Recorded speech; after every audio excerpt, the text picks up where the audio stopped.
My name is Wallace Prentice, and if you'd gone through Ranger orientation in 1978 the same way I did, you'd never know there were things you weren't being told. That was the trick of it, not lies, omissions. We sat in a windowless room for 3 days while supervisors went through procedures, radio codes, search and rescue flowcharts, wildlife encounters, and weather protocols. Everything was methodical, clean, reassuring. The message was simple: if you followed the system would protect you. What no one said, what was never written on a chalkboard or handed out in a binder, was that there were incidents that didn't fit any of those systems. Incidents that weren't rare exactly, just inconvenient. I didn't realize that until my first late shift in October. The park had a way of changing when the tourists thinned out. Trails emptied. Voices vanished. Even the animals seemed to move with more caution, like they'd been waiting for quiet to return. That night, I was posted at a small substation near the northern boundary, monitoring radio traffic and logging routine check-ins. At 22:41, the radio clicked on without a call sign. Can't get bearings, trees don't line up. The voice was male, breathless, fighting to stay calm. I reached for the mic. Unit, identify yourself. There was a pause, then, you're not supposed to answer this. The transmission cut out. I stared at the radio, waiting for the dispatcher to come on and explain it away. Wrong frequency, interference, anything. Nothing happened. I logged it anyway. Time, partial transcription, unknown unit. When the shift supervisor came in an hour later, I told him about it. He looked at the logbook, then at me. What call? The one at 22:41. He flipped back a few pages, then closed the book. You must have misheard. No traffic came through. I pointed at the entry. He didn't even look. Prentice, he said quietly, if you start logging ghosts, you won't last long out here. That should have been my warning. 2 nights later, the same voice came through again. Stronger this time, clearer. Boundary markers are wrong, he said. They moved. I answered without thinking. Where are you? Another pause. I could hear something behind him, not wind, not animals. A low, rhythmic sound like wood under tension. I stayed past the signal, he said. They don't brief you on this part. The radio went dead. I checked the frequency. It didn't belong to any assigned patrol channel. I pulled the paper maps from the cabinet and spread them across the desk. The northern sector was marked normally, trails, elevations, fire roads. But the more I looked, the more something felt off. The spacing between contour lines didn't match the terrain I'd walked earlier that week. Distances felt compressed. Like the map had been simplified. I found an older version in a drawer beneath the desk. Yellowed, hand-annotated. On that one the same sector looked different, not dramatically but enough. A trail that no longer existed. A note in the margin that read, do not patrol after dusk. No initials, no date. At 01:12 the radio came alive again. Wallace, the voice said. I froze. How do you know my name? I asked. Because you're the one listening. There was a sound then, closer now, like something large shifting its weight. I need you to understand something, he said. This isn't an emergency, it's a correction. What's your unit number? I asked. Another pause, then, I don't have one anymore. The transmission ended with a sharp click, like the mic had been yanked away. I didn't sleep that night. The next morning I asked around, quietly, casual questions. Had anyone heard odd radio traffic? Anyone assigned to night patrols near the northern boundary? The answers were all the same. Shrugs. Avoided eye contact. One older ranger finally pulled me aside near the maintenance shed. "You're asking about the unbriefed incident," he said. "What incident?" He looked out toward the tree line before answering. "Exactly. Later that week, a ranger named Caleb Morris didn't report back from his patrol. No panic, no search helicopters, no mobilization. Just a note on the board, assignment concluded." I asked the supervisor what that meant. "It means you're not involved," he said. That night, the radio came on one last time. Not the same voice. This one was calmer, older. "You answered when you shouldn't have," it said. "Now you'll notice things." "Who is this?" I asked. "A reminder," the voice replied. "Stay inside the brief." The signal dropped. I sat there in the dim light of the station, staring at the maps, the logs, the empty space where explanations should have been. And I understood, finally, what orientation had actually taught us. Not how to respond to every incident, but how to ignore the ones we weren't meant to survive knowing about. And whatever had been on that radio, whatever Caleb had crossed into, it wasn't a maze. It was part of something older than the park, older than the service. Something that didn't need to be briefed. Because the people who learned it firsthand rarely came back to explain it. After Caleb Morris failed to report back, the park didn't change the way you'd expect it to. There were no meetings, no briefings, no reminders to stay sharp.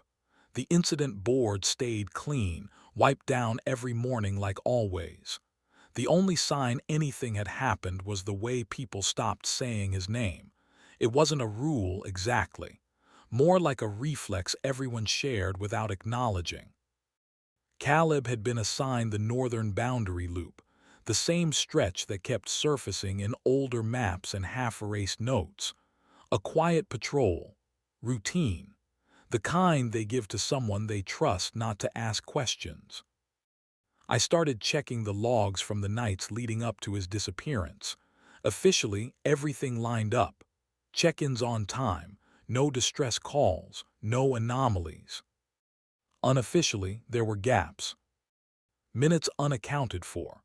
Handwriting shifts mid-entry, like someone else had taken over the pen. One page where the time stamp was written twice, slightly misaligned, as if the moment had happened more than once and someone couldn't decide which version to keep. I asked the dispatcher if Caleb's radio had been recovered. He didn't answer right away, just kept typing. Finally, he said, "Some equipment isn't meant to come back." That night I was assigned the same substation again. Same desk, same radio, same quiet hum of fluorescent lights. I told myself I'd stop answering unregistered calls. I even wrote it down on a sticky note and stuck it to the console. Didn't matter. At 23:03, the radio activated on its own. No voice at first, just that sound again, the low, rhythmic tension, like something stretching but never snapping. I didn't touch the mic. "Good," the voice said, "you're learning." It was the older one again, calm, controlled, the kind of voice you trust without knowing why. "What happened to Caleb?" I asked. A pause, long enough that I thought the signal had dropped. "He stayed after the signal," the voice replied. "We always warn you before that point." "No one warned him." "You were warned," it said, "during training." "That was procedures," I snapped.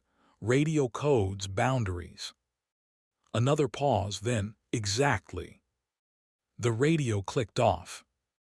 I sat there for a long time, staring at the maps, at the edges where clarity gave way to approximation. That's when I noticed something I'd missed before. The northern sector had signal markers penciled into the margins. Not trail markers, signal markers. little ticks with times written beside them, always the same range, just after dusk, just before midnight. A window. I waited until the following evening. I signed out a truck under my name. No special notes, no explanations. Took an older model with a weak alternator and a radio that crackled if you looked at it wrong. The kind no one missed if it came back late. The forest was colder than it should have been. Not temperature, pressure. Like the air carried weight. My headlights flattened the trees into shapes that didn't quite resolve until I was almost on top of them. I drove until the radio hissed. Not static, directional pulling. I stopped where the dirt road narrowed into something more like a suggestion than a path. Killed the engine. Listened. The forest wasn't quiet. It was holding its breath. I stepped out with my flashlight and logbook. The beam struggled past a few yards like it was pushing through resistance. The trees here leaned slightly inward, creating a subtle funnel effect. Not enough to notice unless you were looking for it. I found the boundary marker half buried in pine needles. Same symbol I'd seen in the older map margins. 3 vertical lines crossed by a 4th, carved deep, refreshed recently. The radio on my belt clicked. "You're early," the older voice said. "What is this place?" I asked. Another pause, then a margin. "Between what?" "Before and after," it said. "Logged and unlogged." The sound came back then, closer than before.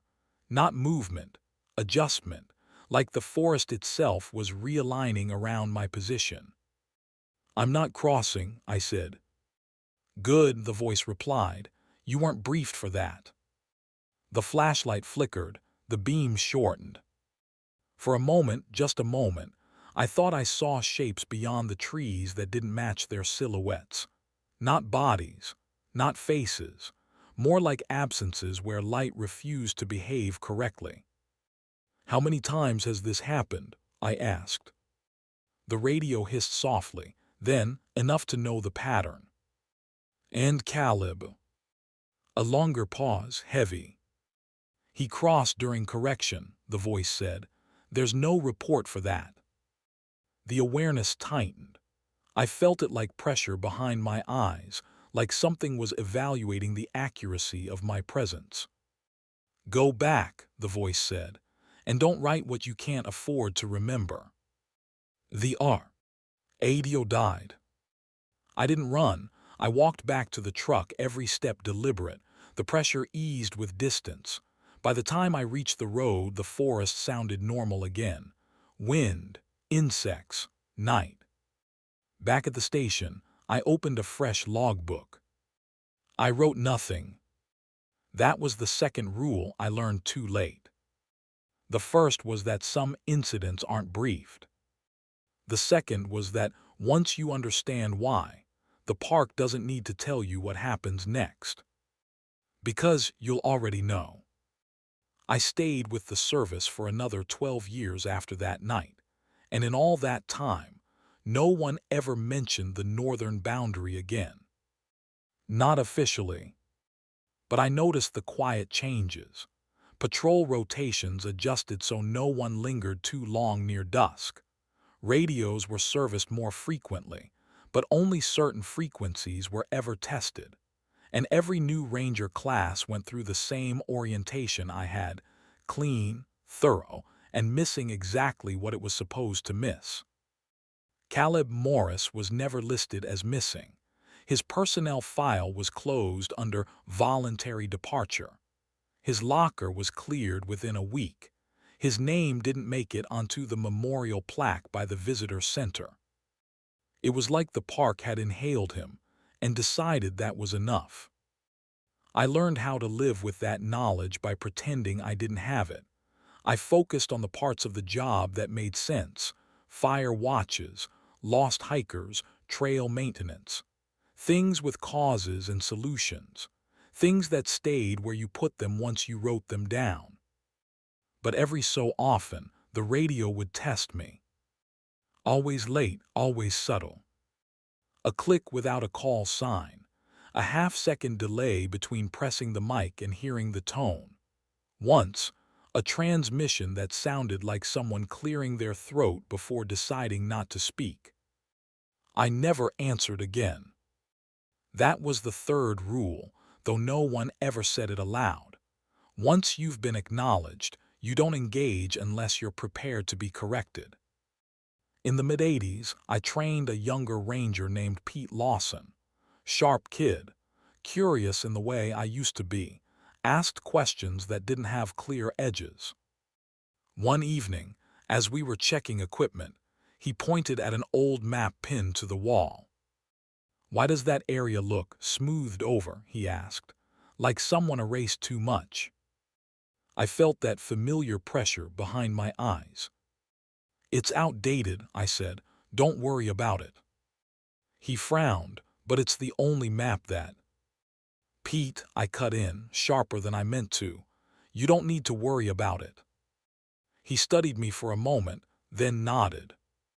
A week later, he requested a transfer. Smart kid. By the time I retired in 1990, the park had changed on the surface. New signage, new uniforms, better radios, but the margins were still there. The places between things, the incidents no one briefed you on because briefing implied survival. On my last day, I walked the perimeter one final time. Not the northern boundary, just the edge of what was acknowledged. I carried my logbook, though I hadn't written in it for months. At dusk, the radio clicked once. Not a voice. A tone. Acknowledgement. I stopped walking. The forest felt the same as it had that first night, heavy with attention, not hostile, not welcoming, just aware. "I didn't write it," I said quietly, not pressing the mic. "I learned." The pressure eased, the tone faded. That's the part I've carried with me all these years. Not fear, not guilt. Understanding. Whatever exists out there doesn't need secrecy to survive. It needs boundaries, and those boundaries aren't just physical. They're procedural, psychological, institutional. The briefing exists, it's just never spoken. It's in the way reports get rewritten, in the way names disappear without alarm, in the way you're taught to trust the system while never seeing its edges. I'm telling this now because time has a way of loosening things. People retire, files decay, memory becomes the only archive that hasn't been corrected yet.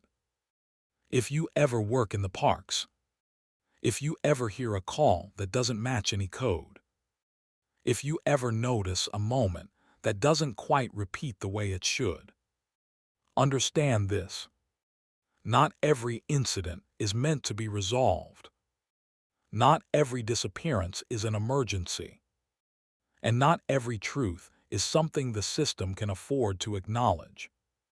Some things are managed by never being explained. That's the incident rangers aren't briefed on. And once you know it exists, the park doesn't need to warn you anymore. You'll know exactly when to stop listening.